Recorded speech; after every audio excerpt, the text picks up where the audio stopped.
kasagwat. So, sinasabi ko sa inyo, lalo na po ang pamilya ko, ang mga magulang ko, ang pangalan ko niya ay si Francisca Zapata at Milagros Zapata. Nung dahil po sa flood control, kay Dong Gonzales po namatay ang mga magulang ko. Pinagtahi po ang karapatan nila, gusto nila, kulang na lang pong hindi hingin yung lupa namin. At noong 2012 po yan, ang pagkaalam ko, 2012, dahil namatay po ang tatay ko noon na August 12, 2012, sa Pampanga, malaking baha po noon. Ang balita ko po noon, tinago lang talaga yan, na maraming namatay noon dahil malaking baha po noon. 2012 po yun, buwan ng August. Kaya hanggang ngayon po, sa totoo lang, hindi ako sumusuko sa laban ko. Sinampahan po ako ng DPWH, lalo na po kasabot si Dong Gonzales. Kaya hindi po ako sumuko sa laban mula 2012 hanggang ngayon po. Si Dong Gonzales, ito yung Senior Deputy Speaker at itinurong kontraktor sa Pampanga. At ibinulgar ito ng mga nilabong pinida na isa sa pasimuno ng bigtahan ng proyekto. Itong binabanggit ni Nanay. Si Dong Gonzales, at hindi pa ito na-aresto, hindi pa nakakasuha. Dong Gonzales, masyado kang makapala marina. Grabe, pagparaguan mo na ng anak mo, pagpaganahan mo na kay Amerika, pero pagpangana ko rin ka ba ng bayan? Yes! Mali ka. Grabe, yung pamilya mo, alam kayong marina eh. Sobrang kayo nakapalalo pa, walang kain. Mamaya kayo pa kay Pampanga, kunwari, mamaya kayo mayuna. Pero ito ka rin na pwede. Kita ba yung bayan, kailangan kaya napayong marina eh. Sobrang kayo. Alam na rin eh. Eh kayo man menunos ka rin kay Mari ko. Nang dahil eh kayo, may tela siyang kata ko. Kaya kayo na kinalagan 300 pesos. Samantalang may sonal pa mo. Sa sonal pa lang po, makikita mo ang presyo ng lupa namin. 6,000 pesos per square. BIR po yun, sonal. Pero anong ginawa ni Dong Gonzales? Nakasabot ang mga DPWH dahil lang 300 pesos. Diyan muna, pasalamatan natin si Atty. Trixie, bahagi po ng pagkikipagkaisa dito sa lansangan ng Senado. Mamaya magsasalita yan sa Atty. Trixie. Welcome muna natin. Yes, Atty. Trixie, welcome. Kananay, bira. Eto pa po, grabe talaga kakapal ng pagmumukha nila.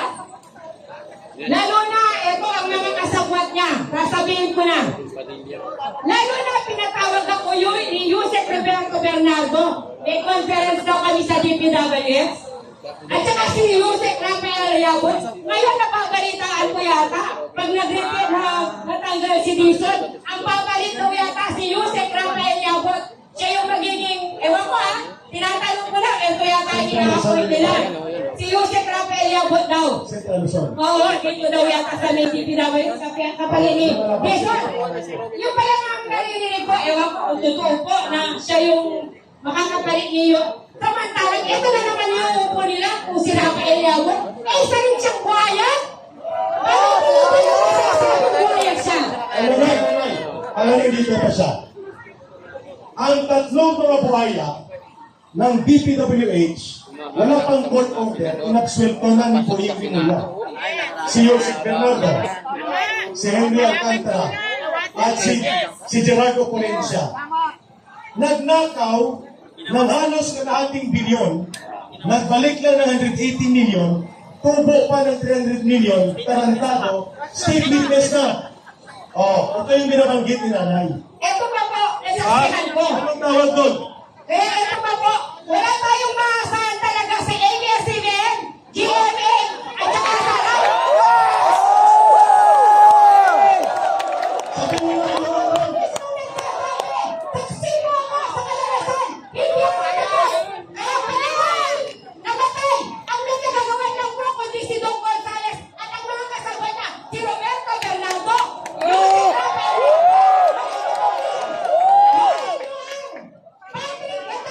Hindi ba? Dahil una-una po, Bakit Nanay? linapit ko po kay ABS-CBN. Alam kong nangyari. Tapos linapit ko rin po kay GMA. May mela po pong certification, refer kay DPWH. Alam ko na yan. Mayabang po Road Lison ng ABS-CBN. Kunwari po, bigyan na ako DPWH. Ang pahiniyawin yan, yung may-ari ng Brigada News na taga-Paranaque. Buti pa sila, ginamit lang nila ako. Nagkaroon sila kay Romeo Momo. Inabutan ni Romeo Momo na sobrang puti na medyo makapal. Nay, break. Ang mga kinimensyon ni nanay, si Congressman Momo, sa pangalan pa lang ang bata matatakot na eh.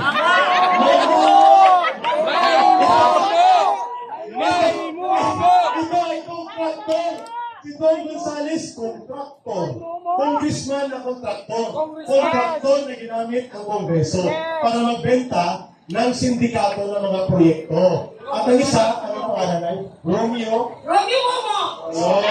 Tinanggal ito sa committee. Momo talaga! May gam. Dahil sa pangalan pa lang, hindi ko na mapagkakatiwalaan talaga. Alam niyo po, sa totoo lang po, 2011. Kahit mauna po ako sa utang, hindi biro-biro. Isipin niyo po 2011 hanggang ngayon. Pending pa yung kaso namin sa RTC na San Fernando. Saan kayo makakakita na isyam na judge? Pinoseso yung kaso ko. Na-ghost project pala. Pinatong ko ang certification. Sabi, ha? 1.8 billion ang project. Nasaan yung pondo? Manipulation ka, sabi mo, nagkalubog-lubog ka sa utang, hindi na sa baha.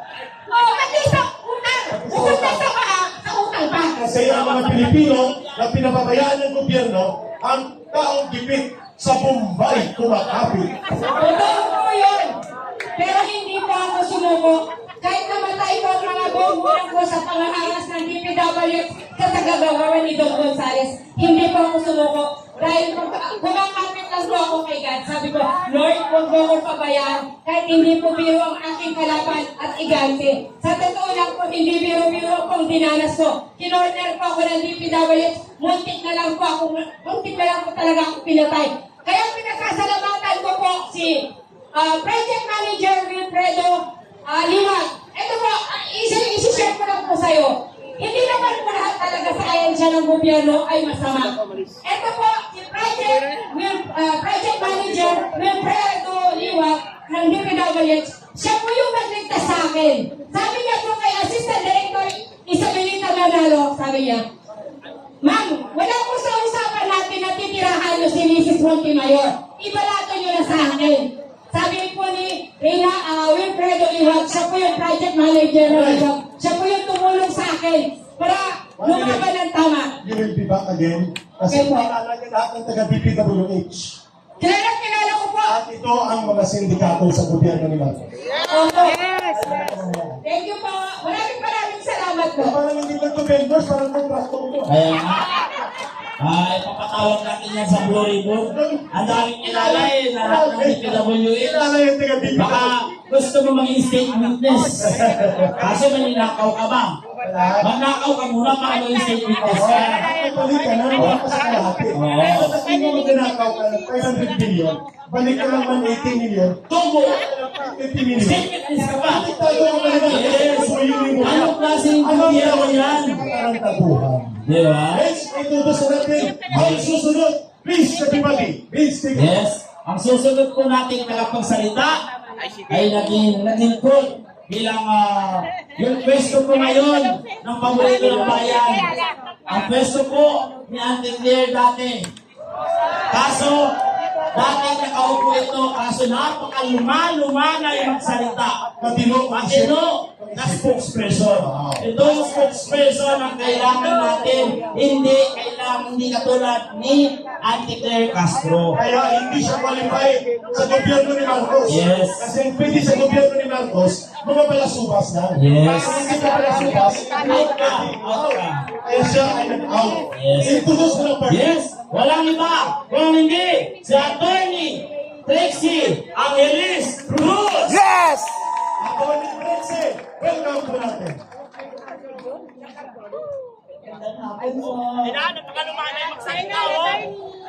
Magandang hapon sa lahat ng nandito at nakikibaka sa ating trial sa mga issue tungkol sa ating bayan, sa issue ng governance, sa issue ng paggastos ng pera natin.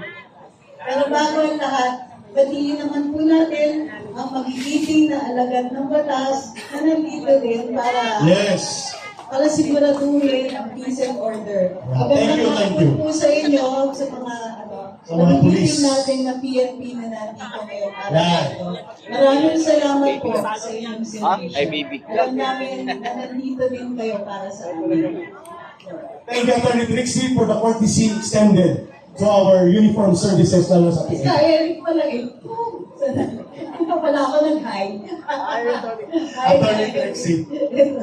Ito parati po kasunod. Yes, magkakasama sa pakikibaka. Attorney Trix, go ahead po. Kahapon, ewan ko kung naalala nyo, kahapon, ito kanina pala, sinabi ni Senator Alan Peter Cayetano, sa mga panahon ngayon, hindi lang pala pera ang ninanakaw, pati pwesto. Yes! Yes. Parang ganun yung mga nakikita natin pangyayari ngayon.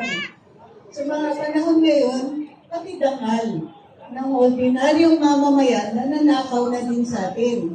Kasi tignan ninyo, mayroon tayong gobyerno, binabayaran natin ng buwis, pero inasikaso ba nila ang taas ng presyo ng pagkain? Hindi. Inaasikaso ba nila ang taas ng presyo ng transportation? Hindi. Inaasikaso ba? Ito masakit ito. Presyo ng kuryente! Tuition! Kahit nasa public school, ang hirap pa rin magpaaral ngayon. Correct. Lahat ng bilihin mahal. Tapos, makikita natin na mga sarili natin mga opisyalis tumatanggap ng maleta. Wow. Makaray. Hindi lang sapat yun para sa kanila, no? Nakita na natin, narinig na natin ang kwento, ayaw pa nilang paimbestigahan. Correct. Correct. Kaya tayo nandito. At nagpapasalamat tayo sa mga senador na tumitindig para sa atin. Salamat Yes. kay Senator Alan Peter Cayetano. Palakpak. Salamat kay Senador Pia Cayetano. Palakpak. Salamat kay Senator Amy Marco. Salamat kay Senator Marcoleta. Salamat din. Lalong-lalo na napakagiliting ng pagtulak niya kay Secretary John Villanueva. Ang mga senador natin na buong tapang na dumating sa araw na ito. Pero, Patay si Cheese! ay, Patay na si Cheese! meron din mga nandito, no, napakahalaga. Ayun. Si Cheese na sa kabahay! Palakpak po natin ang mga isa na ito. Hello, maraming salamat. Nandito kayo. Kasi sa totoo lang, kung hindi kayo naririnig, kung hindi kayo nakikita, walang maniniwala na galit tayo. Walang naniniwala na may pakialam tayo sa ginagawa ng ating mga opisyalis. Ang hinihiling natin patas na investigasyon. Hindi natin sinasabi na automatic kung may maleta, kriminal na. Although ganun nga yung itsura. Pero, dapat imbestigahan. Bakit ayaw nilang pagbigyan? Di ba dapat nagtatanong tayo, bakit yung mga unang nakasuhan, katakataka na sa majority ng Senado? Bakit sila lang? Bakit sila? At bakit kailangan takutin ang ilang mga senador? Ayun. Nakakasuhan sila. Pero hindi lang po senador ang kinakasuhan. Pati kami. Tama. Frustrate. Classmate! Oh. Anim na kaso. Dalawa rin na tapat. Dalawa. Piling lang yung mga nasa NBI. Marami po sa NBI kasama. Yan talaga yung Yawa yan ka talaga signal. yung bakas ng dakal eh. At ang masama niyan, pati yung karapatan natin magsalita at magpahayag. Yung kaisa-isang pinakamahalagang karapatan ng ordinaryong mamamayan para ipaabot sa mga antarangkong sa gobyerno na alam natin yung ginagawa nila at hindi natin ito papalipas. Yun pa ang kinukuha sa atin. So, di ba sa social media, ilang beses ka na natanggalan ng account ka, Eric? Dalawa na. Pangatlo na yun. Ilang beses ako, nahack ako. Isang beses. Tapos, araw-araw yata meron kaming bagong kasalanan sa Facebook. Ay, hindi ako nagmumura. Hindi ako nag-aakusa na walang ebidensya. Pero, kahit paano, galit pa rin. At ito yung katakataka. Wala naman tayong hinihingi na illegal. Yes. Ang hinihingi natin, investigasyon. Maayos na serbisyo. Maayos na paggastos ng buwis ng bayan. Pero bakit parang tayo pa yung tinatrato na rebelde? Ito ba? Yung tunay na mga lumalaban sa gobyerno, gamit pa pera ng gobyerno, aba sila nakaupo. May pag wala na obvious charge na Kakampi pa! Ang mga nakaupo. So, Kanina, hindi ko pinalto. paano magiging patas? Umano yung signal. Tayo, hihingi natin maayos na paggastos ng buwis na binabayad natin. Buwis na pinaghirapan natin. Buwis na maayos natin kinita. So, buti sana kung napakaliit na binabayad natin, okay lang. Pero, nakikita nyo kung gano'ng karaming buwis ang binayad natin, may isa daw na tiniliver yung mga Marines na 44 na maleta. Wow. Isang delivery yan, 44. isang tao. Grabe! Ano yung 44 maleta? Ang isang malaking maleta, 60 million ang laman. Diyos Dio. Mama Mia. Sana all na lang. So bakit pinapagkain sa atin ang investigasyon? Bakit yung pinagkakain sa atin ng mga upo, yung mga senador na hinalal naman natin at maayos na sila nakakonstitute ng mayorya ng Senado? Yes. Ano ang tinatago nila sa atin? Ayaw nila ako ni pabuksan ng burrito. Sa totoo lang, akala natin yung kawayan dyan sa Senado, dahil sa impeachment ni BP Inday. Hindi. Hindi lang pala yun. Kasi mahalaga pa rin yan Alam natin, ngayon, kulang ang mga senador para i-convict si BP Inday. Correct. Ba't pinaglalabanan pa rin yung liderato sa Senado?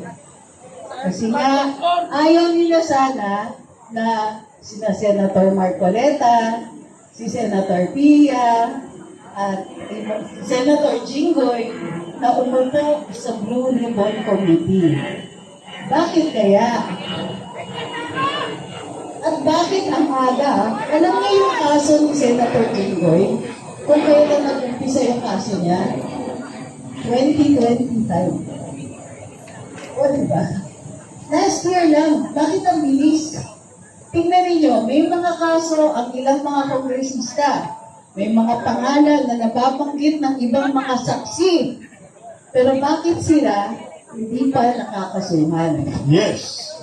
So, isa yun yun ang hinihingi natin. Kaya importante na nandito kayo. Maraming salamat at nandito kayo. Tandaan ninyo kung gaano kahalaga kayo. Bawat isa sa inyo mahalaga. Ang boses ninyo mahalaga. Kasi kayo yung nagbayad ng pinambabayad di umano sa mga kongresista at ibang mga opisyales na ang saya-saya nakakatanggap ng maleta. Sa ating galing yun. Wish at the Yung pera na yun, atin yun. O, tama, di ba? So, kaya, hindi lang dapat kayo yung nandito. Lahat ng tao na nagbabayad ng buwis, at lahat tayo, maging kung meron man trabaho o wala, nagbabayad tayo ng buwis. Kasi pag bumibili kayo ng candy, may wish. may VAT. Pag bumili kayo kahit posporo, nako, malaki pag bumili kayo ng sigarilyo. Oo. Bili kayo ng ano, at minsan kailangan din natin bumili. Pagka bumili kayo ng emperador, may buhos yan. Sa midnight, may buhos yan. Tuba lang yata ang wala po rin. Ha? Tuba. Ay, sana. Naiinis na yata ako pagka tinaos nila pati tuba. Lamanod may buwis. Ng banog may buwis. So, yung galit ninyo, tama yung galit na yan. Mayroong galit na nakakasira.